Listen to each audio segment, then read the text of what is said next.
Assalamualaikum warahmatullahi wabarakatuh. Perkenalkan, nama saya Asratul Hidayah, NPM 191302-10384, kelas 4 manajemen kelompok 6. Di sini saya akan menjelaskan tentang pengertian jual beli. Jual beli menurut etimologi ialah tukar menukar barang dengan menggunakan alat transaksi berupa uang. Sedangkan menurut istilah ialah tukar menukar antara benda dengan harta, benda dengan uang, ataupun saling memberikan satu dengan pihak lain. Berdasarkan pengertian tersebut, maka jual beli adalah tukar menukar apa saja, baik antara barang dengan barang, barang dengan uang, atau uang dengan uang. Menurut Hanafiyah, sebagaimana dikemukakan oleh Al-Fikr, menyatakan bahwa jual beli memiliki dua arti khusus dan penting.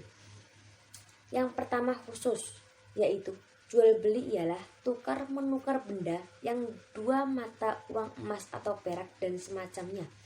Dan yang kedua umum, ialah tukar menukar harta dengan harta. Menurut cara yang khusus, harta mencakup zat hutang atau barang. Menurut Hanabilah, definisi jual beli ialah menurut syara tukar menukar harta dengan manfaat yang mubah untuk waktu selamanya, bukan riba atau bukan hutang. Sedangkan menurut Hasbi Asidik ialah akad yang tegak atas dasar pertukaran harta dengan harta, maka jadilah pertukaran milik secara tetap. Assalamualaikum warahmatullahi wabarakatuh. Perkenalkan, nama saya Salsabila Khoriah Dwiarjeni, NPM 383. Di sini saya akan mempresentasikan tentang rukun dan syarat Islam. Menurut mazhab Hanafi, rukun jual beli hanya ijab dan qabul saja. Jumhur ulama menyatakan bahwa rukun jual beli itu ada 4, yaitu ada orang yang berakad atau al-muta'aqidam, penjual dan pembeli, ada sikhat, lafal ijab dan qabul, ada niat tukar pengganti barang. Menurut ulama Hanafiyah, orang yang berakad, barang yang dibeli, dan nilai tukar barang termasuk ke dalam syarat-syarat jual beli, bukan rukun jual beli.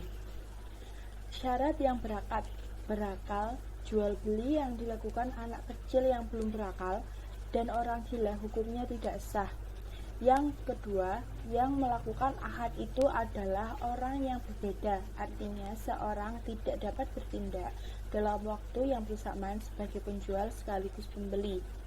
Syarat yang terkait dengan ijab qabul, para ulama fikih mengumumkan bahwa syarat ijab dan qabul itu ialah: 1.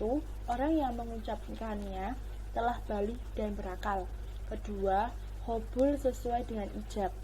3. Ijab dan qabul itu dilakukan dalam satu majelis. Syarat barang yang diperjualbelikan. Syarat-syarat yang terkait dengan barang yang dijualbelikan adalah barang itu ada atau tidak ada di tempat, tetapi pihak penjual menyatakan kesanggupannya untuk mengadakan barang itu. Yang kedua, dapat dimanfaatkan dan bermanfaat bagi manusia. Ketiga, milik seseorang.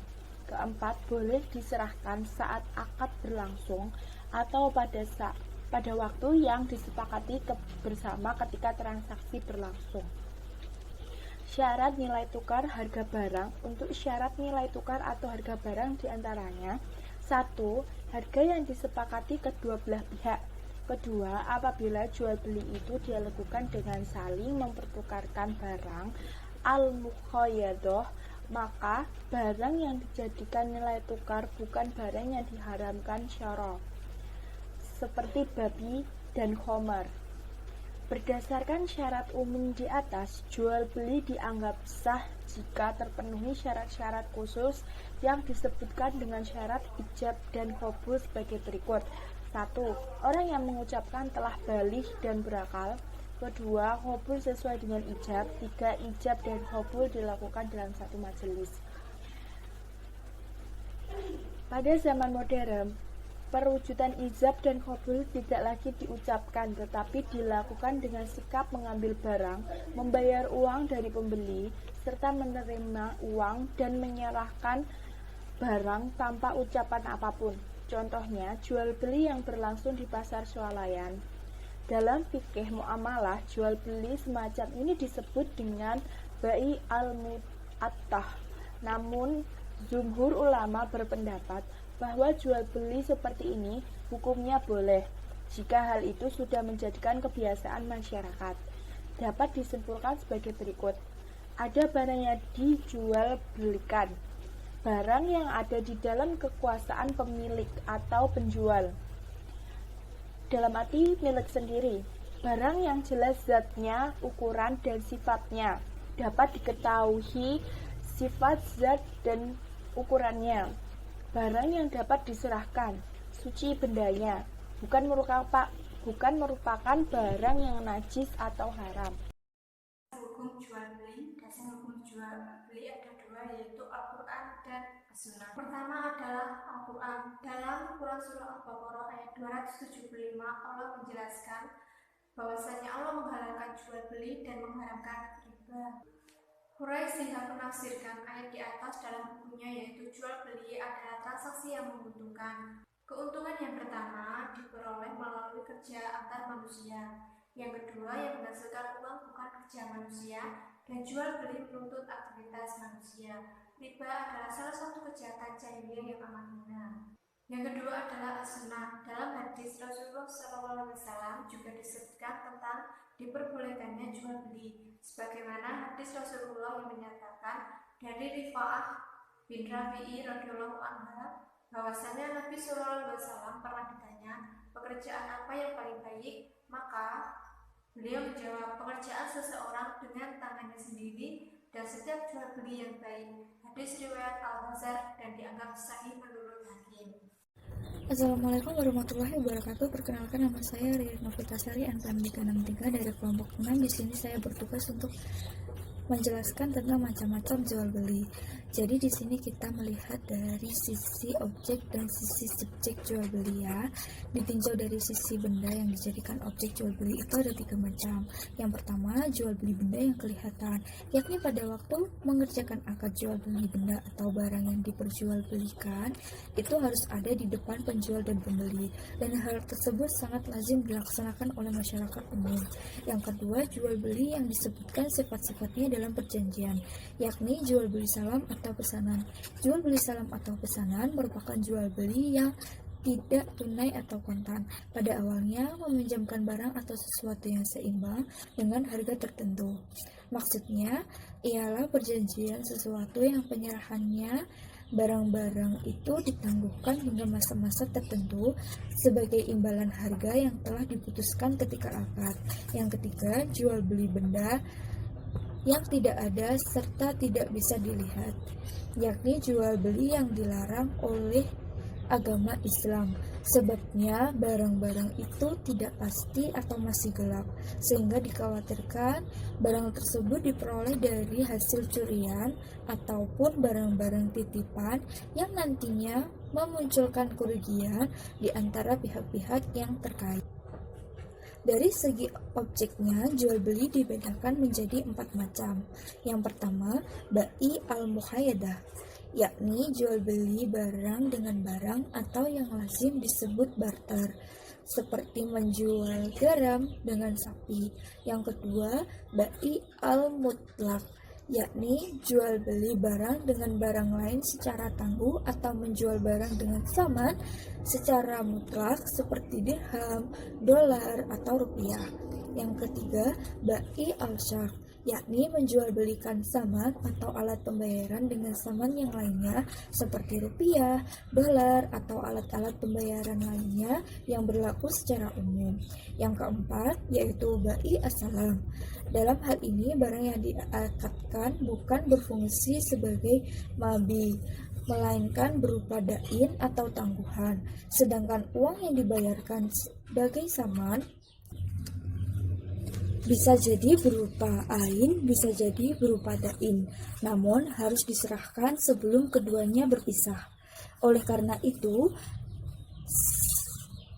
saman dalam akad salam berlaku sebagai ain. Ditinjau dari segi pelaku akad atau subjek jual beli terbagi menjadi 3 bagian, yakni 1. Akad jual beli yang dilaksanakan dengan lisan akad yang dilaksanakan oleh kebanyakan orang.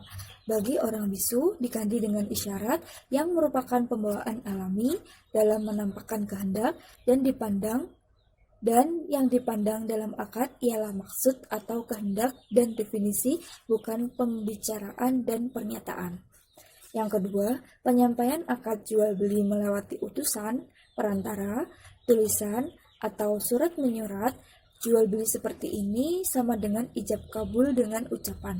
Misalnya JNE, Tiki, JNT, dan lain sebagainya. Jual beli ini dilaksanakan antara penjual dan pembeli yang tidak berhadapan dalam satu majelis akad, tetapi melalui JNE, Tiki, JNT, dan sebagainya. Jual beli seperti ini diperbolehkan berdasarkan pendapat syara. Dalam pemahaman ulama, format ini hampir sama dengan format jual beli salam. Hanya saja jual beli salam antara penjual dan pembeli saling berhadapan dalam satu majelis akad. Sedangkan dalam jual beli via pos dan giro, antara penjual dan pembeli tidak berada dalam satu majelis akad. Yang ketiga, jual beli dengan tindakan atau saling memberikan. Biasa dikenal dengan istilah mu'attah, yakni mengambil dan menyerahkan barang tanpa ijab dan qabul, seperti seseorang mengambil rokok yang sudah bertuliskan label harganya, dibanderol oleh penjual, dan kemudian memberikan uang pembayarannya kepada penjual. Jual beli dengan cara demikian dilaksanakan tanpa ijab qabul antara penjual dan pembeli. Berdasarkan pendapat sebagian ulama Syafi'iyah, tentu hal ini dilarang. Tapi berdasarkan pendapat sebagian lainnya seperti Imam Nawawi, memperbolehkan jual beli barang kebutuhan sehari-hari dengan cara yang demikian, yakni tanpa ijab dan qabul terlebih dahulu. Sekian dari kelompok kami. Wassalamualaikum warahmatullahi wabarakatuh. See you.